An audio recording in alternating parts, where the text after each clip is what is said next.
بندے کی قسمت میں نہیں ہوتی بلکہ اسی بندے کی قسمت میں ہوتی ہے جو بندہ قسمت والا ہوتا ہے۔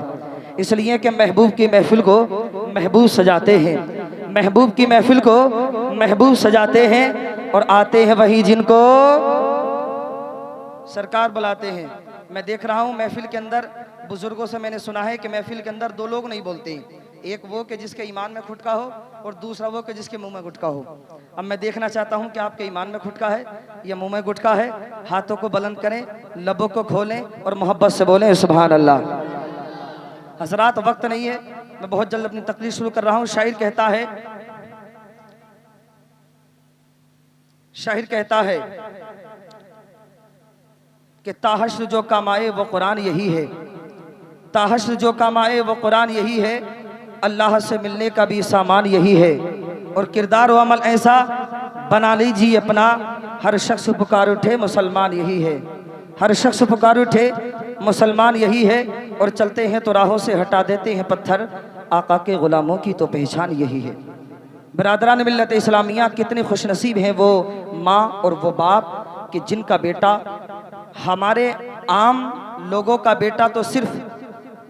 جب بیوی گھر میں آتی ہے تب دلہا بنتا ہے، لیکن خوش نصیب ہے وہ ماں، خوش نصیب ہے وہ باپ کہ جس کا بیٹا دلہن کے آنے سے پہلے دلہا بن رہا ہے سبحان اللہ، جس کا بیٹا دلہن کے آنے سے پہلے پھولوں کے صحروں سے سجایا جائے گا۔ شاعر کہتا ہے برادران ملت اسلامیہ کہ دنیا کے شاعروں کا دیوان پڑھ کے دیکھو، دنیا کے شاعروں کا دیوان پڑھ کے دیکھو، پھر اس کے بعد رب کا قرآن پڑھ کے دیکھو، آنکھیں بھی ہوں گی روشن دل بھی بنے گا گلشن، آنکھیں بھی ہوں گی روشن دل بھی بنے گا گلشن، صرف ایک بار سورہ رحمان پڑھ کے دیکھو، اور حافظ قرآن جنت کے درجات پہ چڑھتا جائے گا، حافظ قرآن جنت کے درجات پہ چڑھتا جائے گا، اپنے ساتھ 10 اور بھی لے جا خود اللہ فرمائے گا،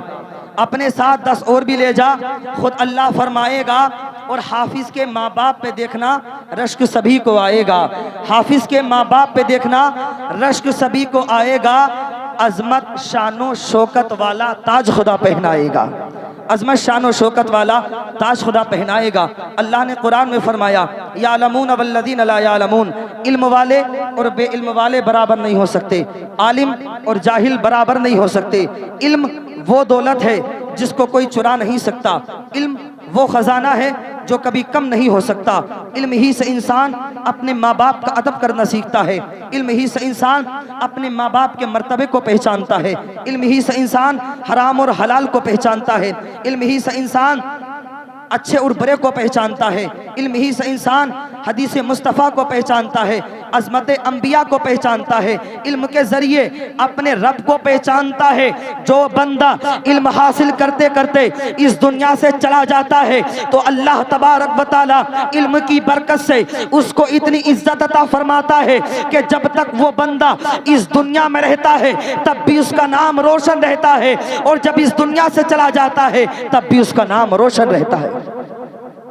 دنیا کا کوئی بھی علم پڑھنے والا بچہ ہو، دنیا کا کوئی بھی علم حاصل کرنے والا بچہ ہو، اسکول کے بچے کو دیکھو، اس کے پاس خوبصورت ڈریس ہے، عمدہ بستہ ہے، اچھی چپل ہے، اللہ اکبر۔ مدرسے کے بچے کو دیکھو، پھٹا لباس ہے، پرانی چپل ہے،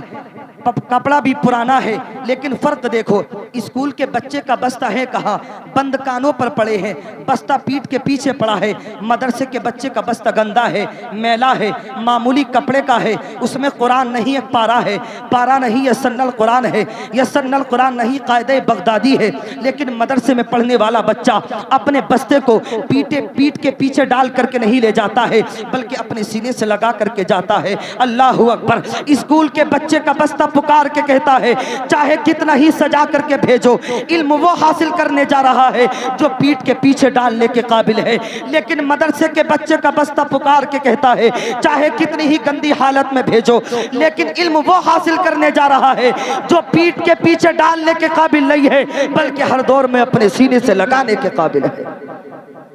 برادران ملت اسلامیہ، لیکن آج اماں کو فرصت نہیں ہے بیوی سے، ابا کو فرصت نہیں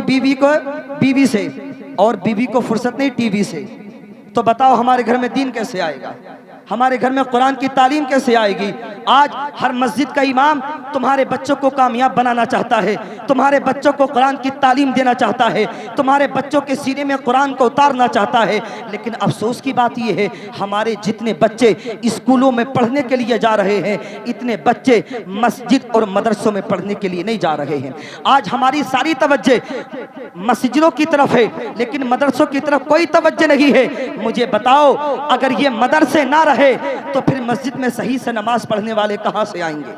قرآن پڑھنے کا طریقہ مدرسے میں سکھایا جاتا ہے، نماز پڑھنے کا طریقہ مدرسوں میں سکھایا جاتا ہے، ماں باپ کی خدمت کرنے پر کتنا ثواب ملتا ہے یہ بھی مدرسوں میں سکھایا جاتا ہے، اور ماں باپ کا دل دکھانے پر کتنا عذاب ملتا ہے یہ بھی مدرسوں میں سکھایا جاتا ہے۔ آج بندہ الٹی سیدھی نماز پڑھ کر کے کہتا ہے اللہ سب قبول کرے گا۔ میرے بھائی ذرا سن تو صحیح، نہ تجھے نماز پڑھنے کا طریقہ یاد ہے، نہ تجھے غسل کرنے کا طریقہ یاد ہے، نہ تجھے التحیات یاد ہے، نہ تجھے ثنا یاد ہے، نہ تجھے درود ابراہیمی یاد ہے، نہ تجھے یہ پتا کہ نماز کی نیت کس طرح کرنی چاہیے، نہ تجھے یہ پتا الحمد کے بعد میں کون سی سورت پڑھنی چاہیے، نہ تجھے یہ پتا اگر دعائے قنوت یاد نہ ہو تو اس کی جگہ پہ کون سی سورت پڑھنی چاہیے۔ بڑی آسانی سے کہہ دیا کرتے ہو اللہ سب قبول کرے گا۔ نہیں میرے بھائی، نماز کے اندر تو اتنی باریکی ہے کہ اگر تو ناپاک ہو گیا اور ناپاک ہونے کے بعد میں تو نے غسل نہ کیا، صرف نہا کر کے آ گیا تو تو پاک نہیں ہو سکتا۔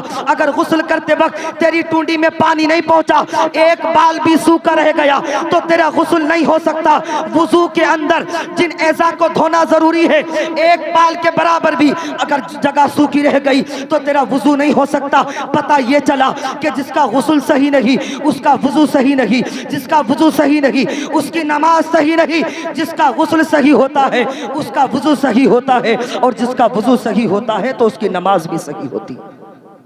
بس آخری بات عرض کر رہا ہوں،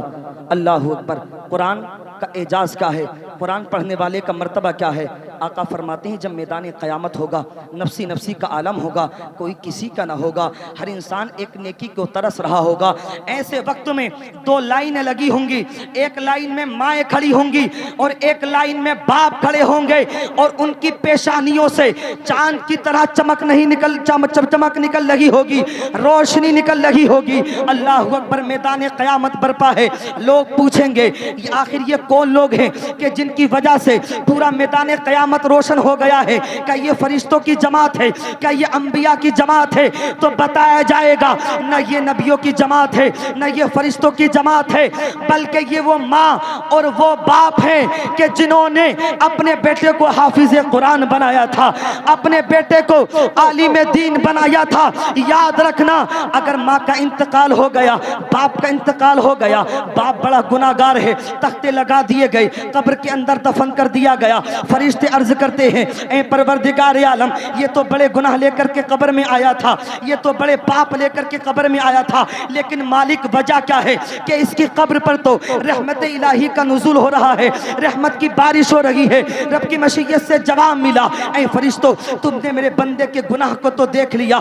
لیکن تم نے میرے بندے کے کام کو نہیں دیکھا۔ اے مالک یہ کون سا کام کر کے آیا ہے؟ کہا تمہیں پتہ نہیں، یہ اپنے بیٹے کو حافظ قرآن بنا کر کے آیا ہے، اپنے بیٹے کو عالم دین بنا کر کے آیا ہے۔ خوش نصیب ہے وہ ماں، خوش نصیب ہے وہ باپ کہ جس کے مرنے کے بعد میں اس کا بیٹا نماز جنازہ پڑھائے۔ حدیث پاک کا مفہوم ہے ماں کے مرنے کے بعد، باپ کے مرنے کے بعد جب بیٹا اپنے ماں باپ کی قبر پہ جاتا ہے، قرآن پاک کی تلاوت کرتا ہے، اور قرآن پاک کی تلاوت کرنے کے بعد جب اپنے ماں باپ کے لیے دعائے مغفرت کرتا ہے تو رحمت الہی سے جواب ملتا ہے۔ اے فرشتوں، اگر کسی کا بیٹا عالم ہو، اگر کسی کا بیٹا حافظ ہو، وہ اپنے ماں باپ کی قبر پہ آئے تو میری رحمت کو گوارا نہیں کہ میں اس کے ماں باپ کی مغفرت نہ کر دوں۔ اے فرشتوں، جب حافظ قرآن اپنے ماں باپ کی قبر پہ آتا ہے تو میں اس کی برکت سے اس کے ماں باپ کے گناہوں کو معاف فرما دیتا ہوں اور اس کے درجات کو بلند فرما دیتا ہوں۔ زندگی نے دیا ساتھ تو انشاءاللہ پھر ہوگی ملاقات۔ کلمہ طیب پڑھ لیں۔